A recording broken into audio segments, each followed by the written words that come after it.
Imagine that, on a beautiful day, you wake up with a heavy realization. Nothing that happened in your life was by chance. Neither those childhood pains, nor that gaze that stirred something deep inside you, nor even the silences that appeared at the most important moments. Everything, each situation, each achievement, each loss, each encounter or missed connection was placed in your path for a reason. And the craziest part, this script wasn't written by someone else, but by you, by your own soul, in the highest planes of consciousness, before you were born and incarnated here. This is the view that Helena Blavatsky taught the world. Behind the veil of tangible reality, there is a sacred order, a spiritual architecture whose blueprint was designed by the very soul before incarnating. We are not passive victims of random events, but rather sleeping architects of our own destiny. The soul, considered an immortal spark emanating from the eternal light, chooses, at a superhuman level of existence, the path it will tread. It decides which family it will be born into, the bonds of affection and conflict it will forge, and even the hardest trials it will face. Nothing arises without meaning when contemplated from a spiritual expanse. Each incarnate life is a step in the long cyclical march the soul makes through the visible and invisible worlds, a continuous storyline that gradually leads it toward perfection. This unceasing movement, often called the Wheel of Rebirth or Samsara in Eastern traditions, has been described since ancient times in Hermetic schools and in the writings of Eastern sages, Egyptian initiates, Essenes, as well as the fire philosophers from different parts of the planet. In each turn of this great wheel, the soul descends to the material world clothed in a body of flesh, not to suffer condemnation, but to experience a sacred opportunity for growth. It is in the density of physical existence that the eternal is revealed in the transient, where the soul, through the friction of daily life, can cleanse impurities, settle old debts, and seek true wisdom. Karma, this cosmic law that connects cause and effect, does not act like a judge or ruthless executioner, but as a divine instructor that coordinates the harvest of all that has been sown. It neither punishes nor avenges, but clarifies and guides. Under its gaze, i.e., the soul learns to face the consequences of past acts and thus weaves its own destiny with greater awareness and discernment. There is no rigid imposition. It is a dance between choice and responsibility. Esoteric philosophy shows that free will and karma are not at odds. On the contrary, they walk hand in hand. Free will gives us the freedom to act. Karma teaches us to choose better and better. Over countless lives, the soul is confronted with polarities, darkness and light, joy and sorrow, so it can cultivate inner attributes that bring it back to its divine essence. It is in this alternation of experiences that, life after life, the inner traveler moves forward on the journey toward liberation from the repetitive cycle of births and deaths. According to these teachings, the material plane is not a fall or punishment, but a school, a workshop of learning, where the soul, driven by a desire for self-discovery, descends in order to understand who it is through contrast. In the clash between pleasure and pain, between illusion and truth, consciousness awakens to what is transient and what is eternal. And once it is ready, the soul can choose to end that cycle and return to the primordial unity. Here lies the central revelation. There is a path to break free from eternal return. In esoteric doctrines, karma is neither a blind mechanism nor an arbitrary punishment, but the harmonizing and intelligent law that acts like a strict yet wise mentor. In mystery schools, karma does not condemn. It educates. It does not punish, but realigns. Every action, every feeling, every impulse cast into the vast ocean of existence creates waves that sooner or later return to the source to be understood and transmuted. Thus, the soul, which roams through multiple existences, does not descend into this world by random decision or divine whim. Before being born in a supersensible state, beyond any measure of time and form, it meets with higher intelligences, spiritual guides and mentors, and with the divine mind that upholds everything. Together, they review past stories, analyze the thread of events connecting previous lives, and thus outline a new script for growth. This process is not an imposition, it is a conscious choice, in which the soul, taking full responsibility, drafts the main lines of its next human experience. It chooses the environment where it will be born, the social context, the trials it will face, and even the people it will encounter. Whether to receive love, to learn, to teach, or to challenge, every individual's life is the result of pacts made in subtle dimensions, silent agreements sealed with other souls that, like us, keep walking by our side through different incarnations. Some will come as father, mother, or sibling. Others will incarnate as friends or enemies. Some inspire our purest devotion, while others challenge us until everything in us breaks and is rebuilt in a stronger form. All of this unfolds for the sake of love, not the love limited by the ego, but a love that the soul recognizes even when the human mind forgets. Even the meeting with what many call a soulmate does not arise from a mere stroke of luck or a trivial romance. Rather, it is the reunion of two forces that have repeatedly traveled the spiral of time together, in different roles, now returning to mirror one another. The soul perceives it, even if ordinary consciousness doubts. Before the first breath in earthly life, the divine spark that we are dwells in a state of unity, where there is no sense of separation, scarcity, or linear chronology. In this atmosphere, the soul vibrates in total harmony with its original source, called by some God, the universal mind, or simply the all. And in that fullness, an impulse arises, a seed of spiritual will that needs to expand through contrast.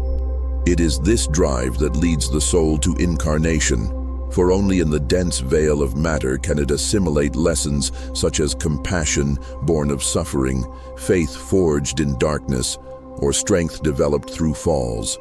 Earthly life, with its limits, illusions, and challenges, is the alchemical furnace in which the soul's eternal aspect perfects itself. That is why the soul carefully chooses its next journey. It determines who will help, or sometimes hurt it, the context in which it can learn what it has not yet mastered, and all the nuances it deems necessary for its own advancement, for it feels that everything in it yearns to progress toward the divine archetype. In its pure and eternal state, the soul does not suffer from lack, sadness, or isolation. It participates in a unified sphere of consciousness where everything is luminous and inseparable. Even so, there is still a hidden desire, a sacred spark that burns, the will to know itself, to grow and to deepen. Merely existing in static bliss is not enough. The soul's ultimate goal is to expand, understand, and refine itself. Therefore, it voluntarily enters into the existence of form and density. Physical life, though limited and fleeting, is the great school of the spirit.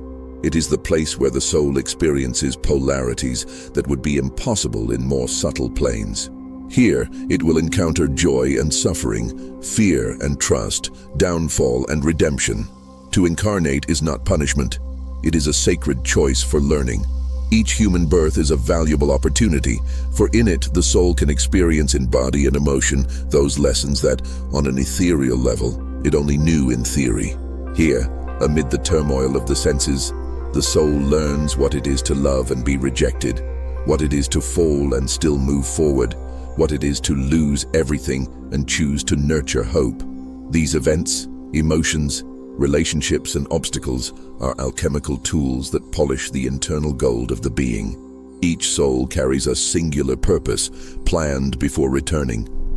This plan may involve developing certain virtues, compassion for the suffering of others, forgiveness toward those who harm, unshakable self-respect, courage in the face of the unknown, detachment in the face of the ephemeral.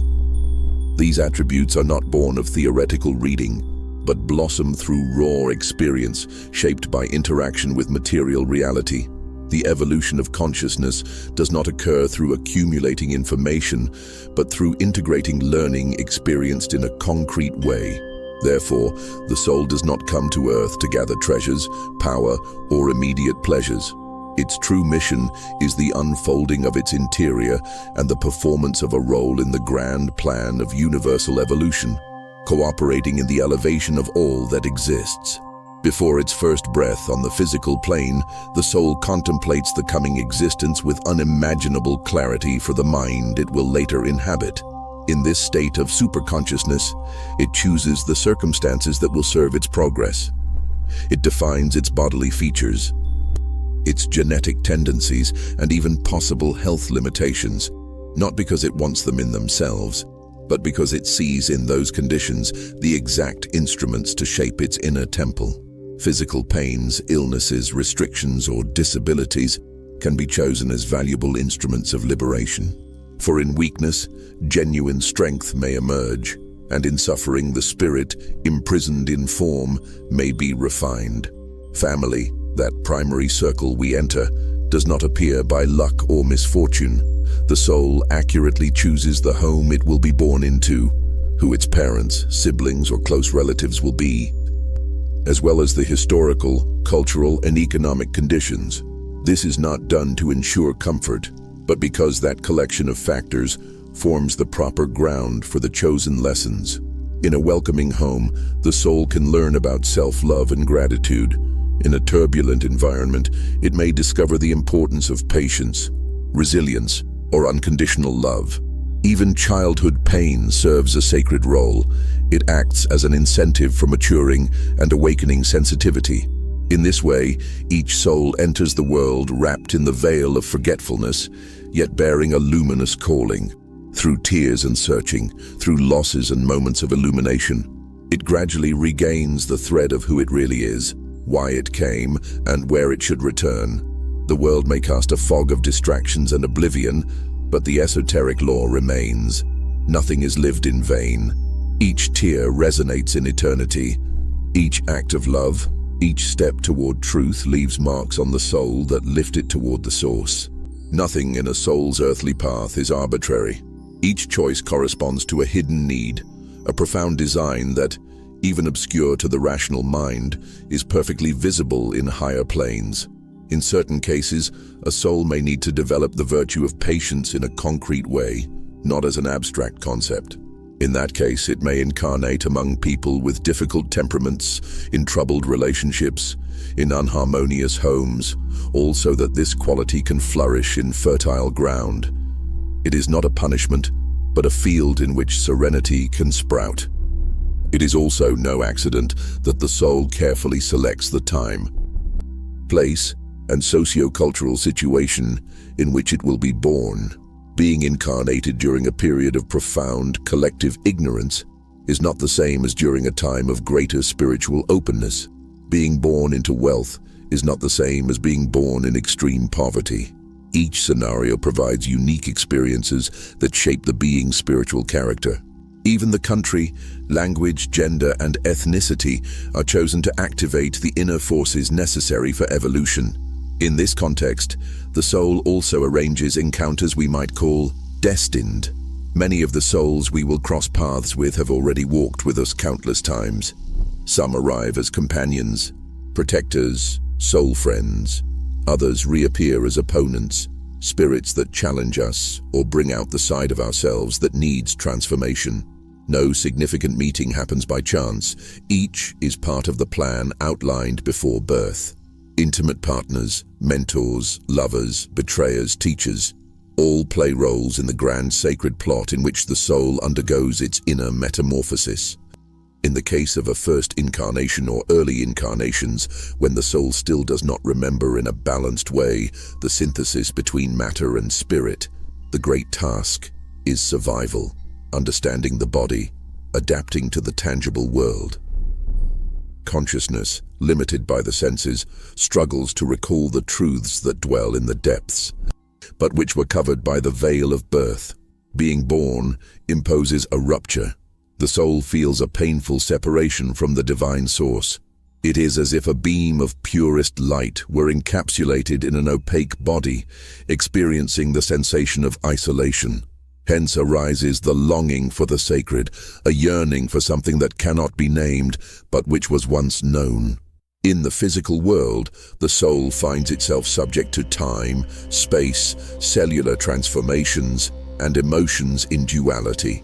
The limitations of the body, fear, anger, suffering, all of these are part of the pedagogy that drives the awakening of consciousness amid partial darkness. Nevertheless, it is never alone. From birth on, spiritual guides, high vibrational beings, and benevolent intelligences remain by its side, even if they do not manifest in material form. They communicate through hunches, dreams, rare coincidences, and inspirations that defy logic. They do not force obedience, they merely whisper and respect sovereign free will, giving the soul the chance to follow, or not, those calls. Even when the soul feels lost, the bond with its source has never been entirely broken. What was once known on higher levels resonates within, like the distant echo of a muffled bell that keeps vibrating. Moments of inspiration, intuitive flashes, sudden insights that seem to come from nowhere are memories of the greater purpose the soul sketched out before descending. Here we reach a deeper mystery. What happens when physical life ends? What decisions does the soul make upon leaving the body? Can it choose its next destination? And is it possible, at last, to free oneself definitively from the cycle of birth and death? Esoteric tradition responds with a resounding yes. Emancipation is real and tangible. However, to understand how it is achieved, it is essential to look carefully at what happens right after the final transition, when the soul crosses the threshold and, in part, returns to its original state. When the body perishes, the soul enters a stage between lives, a dimension of consciousness free from the prisons of matter. There, it does not wander in a confused mist. It enters a state of clarity in which it reviews the existence it has left behind without filters. This realm is not a place of rewards or punishments. It is neither hell nor heaven. It is a sacred chamber of introspection, learning, and reorganization, a kind of sanctuary where truth appears without veils. Accompanied by wise mentors, companions of a millenary journey, the soul examines the book of life. There, it sees each action, each thought, and each missed opportunity, but not from the perspective of the ego, rather from a higher vantage point in which it feels the pain it caused, the love it offered, and the scope of the emotional waves projected into every being it touched. This is not a process of self-punishment, but of understanding. The seed of transformation sprouts from deep awareness of the consequences. This review is one of the most sacred moments in the soul's path. The soul recognizes where it progressed, which virtues it acquired, which lessons it finally assimilated, but it also identifies points where it has not yet evolved sufficiently. From then on, according to the law of balance and the universal evolutionary proposal, it outlines a map for the next stage. Thus, karma takes its role not as divine punishment, but as a regulatory force in the cosmos, the law of cause and effect that encompasses everything from atoms to galaxies. Karma does not aim to punish, but to restore harmony. Each act, thought, or word upon being created leaves a vibration imprinted on the soul, and sooner or later, that vibration must be harmonized. If the soul caused suffering, it will not be condemned, but in its next life, it will have the chance to experience the other side, so it can learn the lesson that was not understood. Likewise, acts of generosity, selfless service, and kind gestures open the way for positive outcomes and more favorable scenarios for elevation. In this period between lives, the soul also establishes new agreements with other familiar souls, though this escapes immediate earthly perception. Such deals are not irrevocable demands, but commitments grounded in love and the desire to foster mutual growth. It is decided, for example, who will be the mother figure, the child, the spouse, the adversary, or the teacher in future incarnations. Each fundamental bond of an incarnation carries a greater purpose, even if the incarnate mind is unaware of it. Sometimes the soul opts to be born into a difficult family in order to develop the capacity to love without receiving anything in return, or to exercise forgiveness in the face of endless criticism. On other occasions, it might choose an intensely passionate relationship as a means of understanding what it is to surrender without attachment, or the purity of affection without dependence. Karmic relationships form an invisible web that stitches one existence to another. Often, the greatest spiritual leap occurs precisely in those connections that disturb us, forcing us to face what we do not want to see, shaking our foundations. Yet from a higher perspective, those encounters are based on a sacred pact to teach and learn together, even if by thorny paths. The result of this entire review process, which involves evaluation, agreements, and karmic analysis, pursues a single goal: moving forward one more step toward definitive emancipation, toward the full manifestation of our divine nature, returning to the source. When this process concludes and the soul defines the contours of its future incarnation from a high level of understanding, it prepares once again for the plunge. In the subtle planes, where time is not sequential and consciousness is broader, souls gather, recognize each other, and agree to occupy various roles in the drama of earthly existence. Like actors who reprise a play with different costumes, the same spirits re-encounter one another, life after life, taking on different functions but with the same purpose: to learn, heal, evolve. Two souls may arrange to meet again as companions, not out of a romantic ideal, but to nurture fundamental virtues such as trust, genuine intimacy, and courageous surrender. This bond, which in the human realm takes on romantic aspirations, is actually a sacred learning ground where each shows themselves in their vulnerability and greatness. Likewise, a turbulent relationship, be it a cold mother, a distant father, an unrelenting adversary, a disloyal partner, may have been chosen before birth precisely because it hides keys to compassion, the ability to forgive, or inner strength. What seems like pain and conflict in the earthly dimension is, from a spiritual standpoint, an opportunity for growth. It's important to emphasize that these agreements are not chains. They are flexible propositions that respect personal freedom. Over the course of life, the soul can change routes, retrace steps, and rewrite much of its story. The universe does not punish those who alter the course.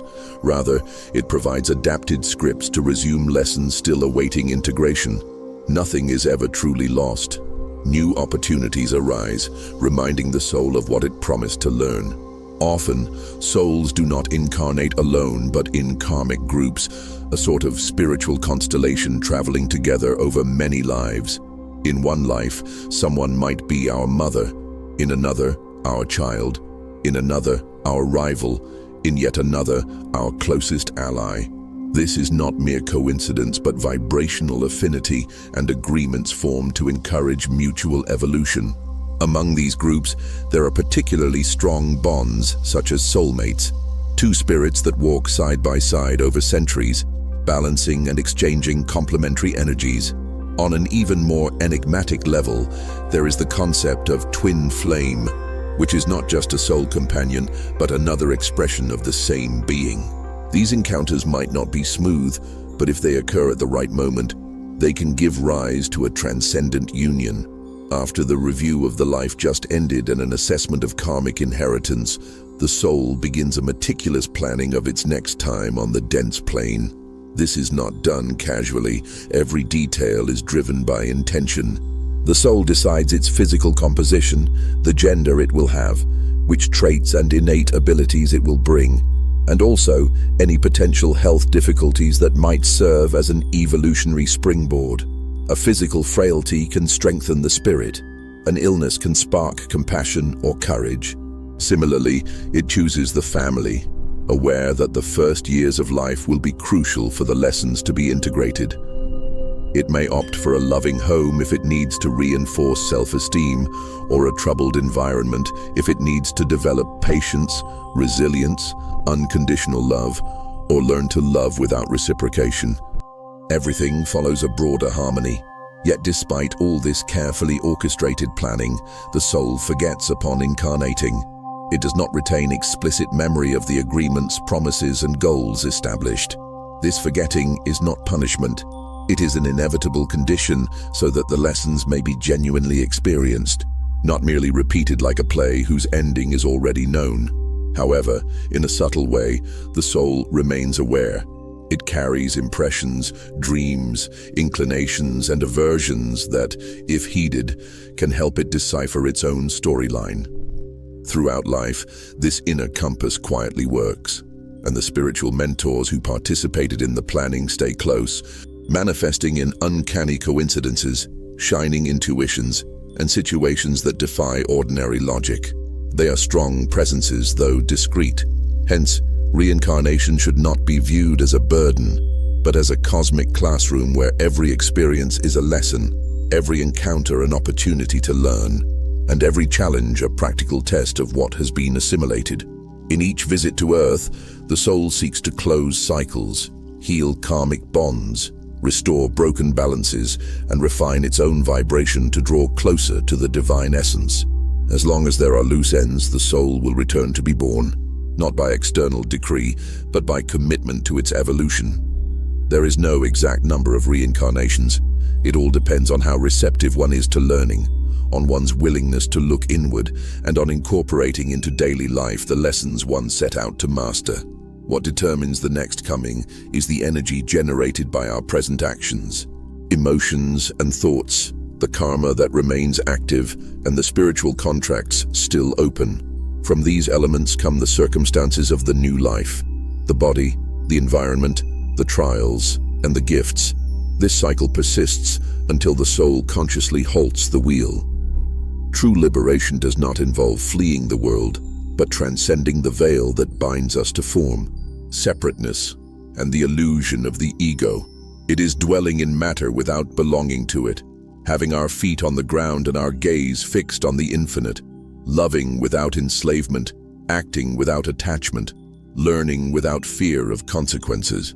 When the soul realizes this, the wheel of reincarnation slows its spin and, in a moment of enlightenment, whether in this life or another, it stops completely. Then the soul that once descended to earth to discover itself returns to unity, no longer as an isolated spark, but as an awakened, free, and complete flame. Breaking free of continuous rebirth is not to disdain physical life, but to understand that the dense world is a temporary learning stage. The crucial point is to realize that the higher meaning lies beyond purely material pursuits or the reverence of spiritual dogmas and labels. The supreme realization expands consciousness beyond the boundaries of time, space, and common reason, reawakening the memory of our divine identity as indivisible portions of the whole. At this level of consciousness, the soul experiences a steady peace, an unobscured clarity, an infinite creativity, and a communion with universal life that transcends words. When the soul, freed of karma and egoic desires, no longer needs to return, it may choose to continue its journey in subtler dimensions, participating in creation on more refined planes, or return to earth out of compassion, serving as a beacon for those still wandering in darkness. These beings, who come back without karmic obligation, are silent masters, incarnate guides, souls that dedicate themselves to steering troubled hearts. They go by many names: bodhisattvas, avatars, messengers of light. Their presence does not call for worship, but inspires an inner awakening. Throughout history, humanity has known notable examples such as Buddha, Jesus, Krishna, Zoroaster, and other anonymous masters recognized for their level of consciousness. They are not unattainable gods, but luminous reflections of our own potential. Their lives should not be worshipped blindly, but understood as mirrors of our sacred possibility. They show in their journeys that we are not condemned to oblivion, for we exist in a living web of wisdom. If you, upon hearing these words, feel an inner calling, a restlessness that does not subside, a nostalgia for something undefined yet sublime, you may well be on the path of returning to yourself. The signs are all around you. The flame has been lit. The big question is, are you willing to remember who you are and why you came? Because you did not come into the world merely to survive, but to awaken, to love, and to be free. And who knows, when your time comes, you may choose to come back, not out of karmic debt, but purely out of love for the whole. When the physical body ends its functions, the soul moves to a condition called between lives, an interval in which it perceives itself free of linear time and the limitations of a dense body. This stage is neither empty nor confusing. On the contrary, it is characterized by the lucidity of reviewing all the acts, feelings, and thoughts from earthly life. The individual undergoes a kind of film of their entire existence, but does not watch it impartially. They feel the impact generated in the world and in others, becoming aware of the pain or joy sown. There are no external courts. The higher consciousness itself conducts the analysis without masks. Spiritual mentors accompany this process, aiding in understanding and caring for any unresolved sufferings. In this intermission state, karmic ties do not vanish. They become crystal clear. The soul recognizes where it failed, where it succeeded, and understands what it has yet to learn. Free from the justifications of the ego, it awakens to the reality that each act creates an echo, each thought influenced someone, and each emotion had invisible repercussions. Confronted with this awareness, it glimpses its next step: to return, to realign, to seek the balance it still lacks. That is where the plan for a new incarnation arises, meticulously crafted with spiritual instructors. As long as the soul remains bound by desires and fears, by attachments and narrow identifications with form, it will continue returning to the wheel of births and deaths. Liberation emerges when these bonds dissolve. It is not about fleeing the world, but no longer being seduced by the illusion the world presents as ultimate reality. It is looking at matter as a transitional stage, not as the supreme truth. It is loving intensely without imprisoning the other, acting without obsessing over outcomes, and learning without fearing mistakes.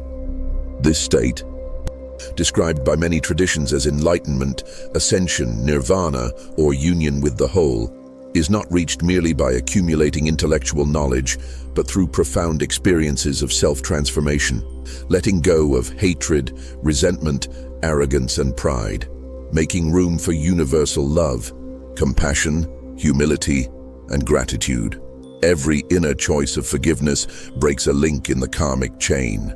Every act of genuine kindness, expecting nothing in return, raises the being's vibration. The practice of inner silence, meditation, deep prayer, contemplation, and observance of divine laws, all of these expand consciousness, helping the soul draw near to its divine core. Once the soul is liberated, the wheel no longer enslaves it. However, some choose to return, driven by profound love and compassion. They are called compassionate beings, incarnate masters or bodhisattvas who, though free, are reborn to help other souls awaken. They do not return out of debt, but out of spiritual solidarity. As the soul progresses toward freedom, certain signs appear in the incarnate personality. Attachment to wealth, fame, or power lessens. The desire to share and serve grows. Inner peace no longer depends so much on external circumstances. Love extends beyond family confines. And a genuine interest in truth, wisdom, and compassion emerges. These signs indicate that the being no longer views itself merely as an isolated ego, but as part of a living whole, implying a perspective less centered on oneself and more devoted to the common good. Emancipation from the cycle of rebirth does not occur overnight, nor is it one without effort. It results from a meticulous process of inner purification, self-knowledge, consistent spiritual practice, and constant transcendence. It requires confronting fears, healing emotional wounds, revisiting attachment patterns, expunging grudges, and taking responsibility for one's own actions. It demands discipline to recognize the ego's traps, perseverance in prayer or meditation, and courage to transform yourself daily.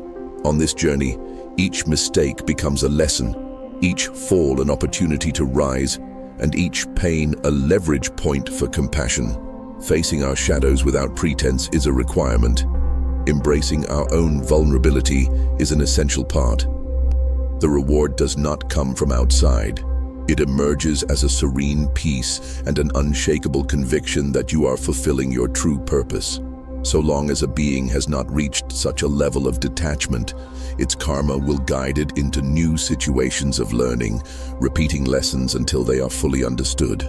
Each life offers renewed opportunities to love, forgive, serve, and reflect on a higher purpose. It is the universe's compassionate process that does not abandon us to error, but grants infinite chances to return to balance. However, there are souls that, long before completing the cycle, achieve flashes of enlightenment. At certain moments, they experience mystical states of union with the whole, glimpses of the light that lies beyond appearances. These moments can occur in meditative retreats, sacred rites, near-death experiences, or even in times of profound love. They are sparks of remembering our true nature. The challenge is to maintain this state of consciousness in everyday life without succumbing to the world's tendency to make us forget. Throughout the centuries, various traditions mention beings who have reached this level of unity and maximum compassion. Buddha, Jesus, Krishna, Zoroaster, and others stand out. But there are countless anonymous masters whose light remains discreet yet intense. They should not be regarded as unapproachable entities, but as living expressions of what humanity can become. Their time on earth, marked by wisdom, love, and courage, paves the way for those seeking to free themselves from bondage. They do not require blind veneration. They invite learning and emulation of their virtues. If you sense that there is something beyond the visible world, if you long to transcend the routine of the ego, if an inner voice urges you to look within, perhaps your soul is crying out for remembrance. The invitation is to silently examine the purpose of every experience, every person who appears in your life, even those who cause pain or anger. On a subtle level, nothing is by chance. And if you embrace this perspective, you will begin to connect the dots and perceive the invisible thread that has woven your existence from long before the cradle to well after the grave. The path is open, the signs are multiplying. They might be recurring dreams, a book that appears at just the right time, a revealing conversation, an insistent synchronicity. All point to the same question: who am I beyond this name, this age, these circumstances? And why did I come into the world? Once you start seeking an answer, the awakening process has already begun. Whether or not to continue is your choice. Free will remains inviolate. As the ancient mysteries teach, every human being carries the divine seed within, linking them to the source. This flame may remain hidden by veils of ignorance, but it never goes out.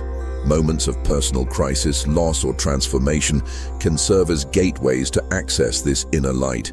When the external world shatters and there is nowhere else to run, one turns inward and discovers previously unknown answers. Thus, the process of recollection intensifies.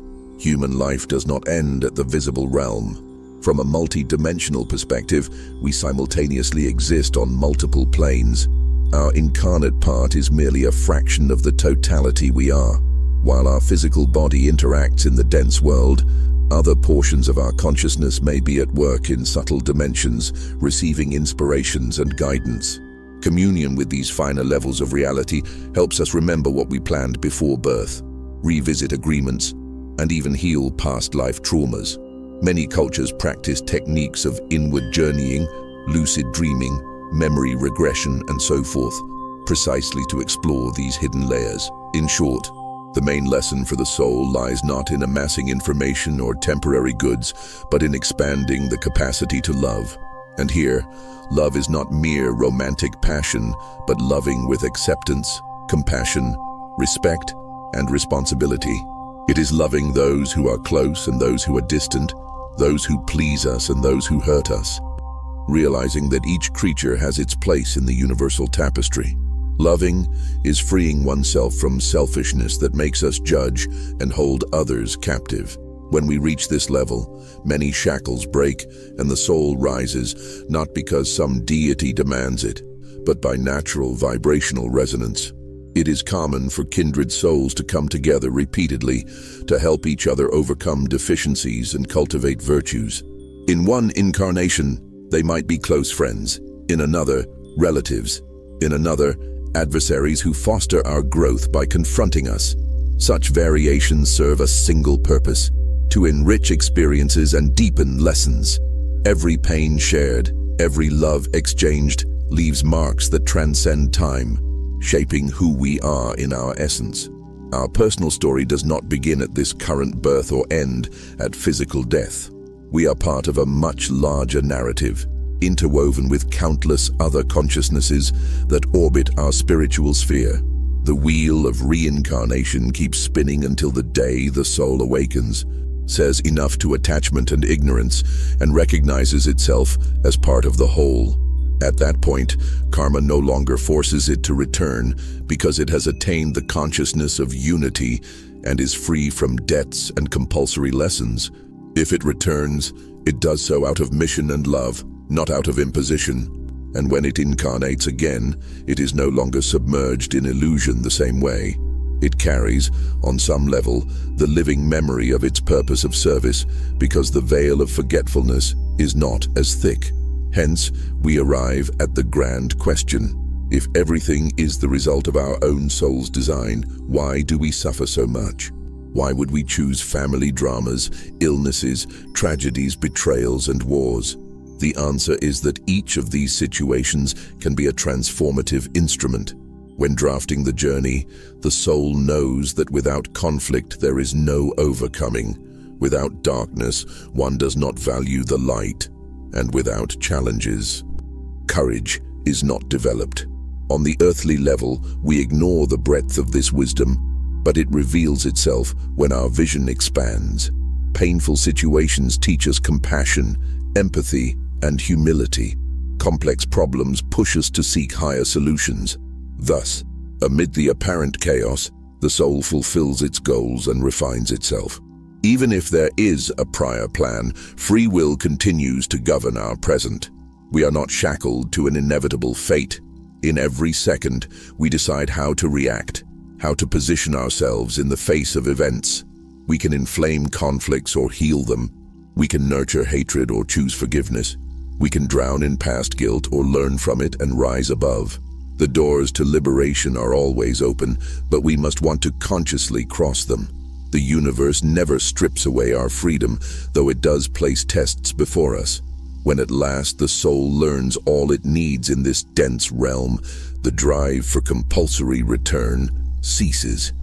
It aligns itself with universal love, and there are no further ties binding it to the wheel.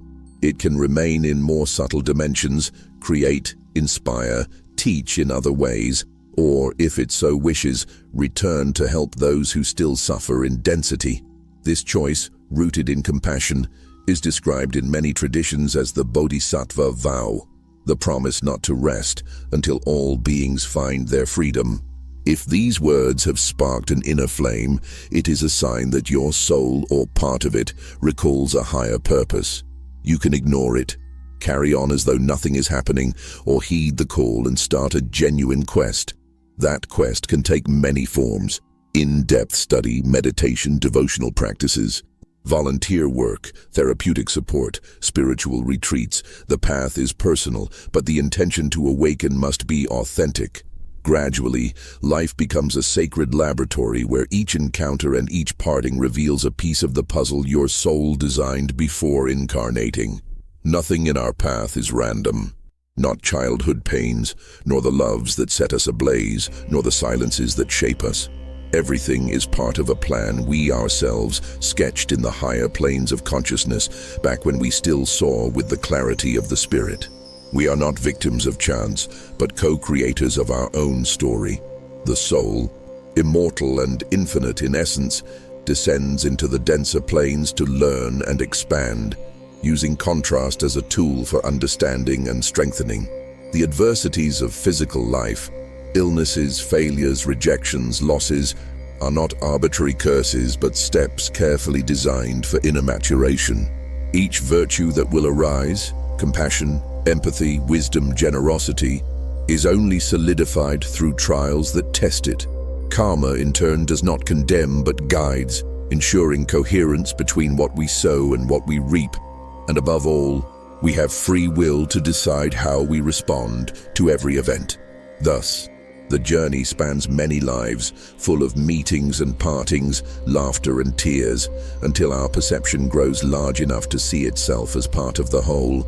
Then, the soul is freed from the cycle of rebirth, for there is no more compulsory lesson, only the love that offers itself in service, and even then, if it chooses to return, it does so motivated by the purest compassion. If these reflections stir your heart, know that the awakening has already begun. The path is laid out, and you, at some level, remember who you are and why you came. Receive this truth with humility and joy, for within it lies the key to a life that is conscious, loving, and truly free. When the time comes, you too may decide to return, not out of debt but out of love, to help those still asleep. Remember that they were not born to fear, but to evolve, not to suffer, but to love, not to get lost in the darkness, but to rediscover the light that has always pulsed within. Thank you for staying with me until now. Type 100% in the comments.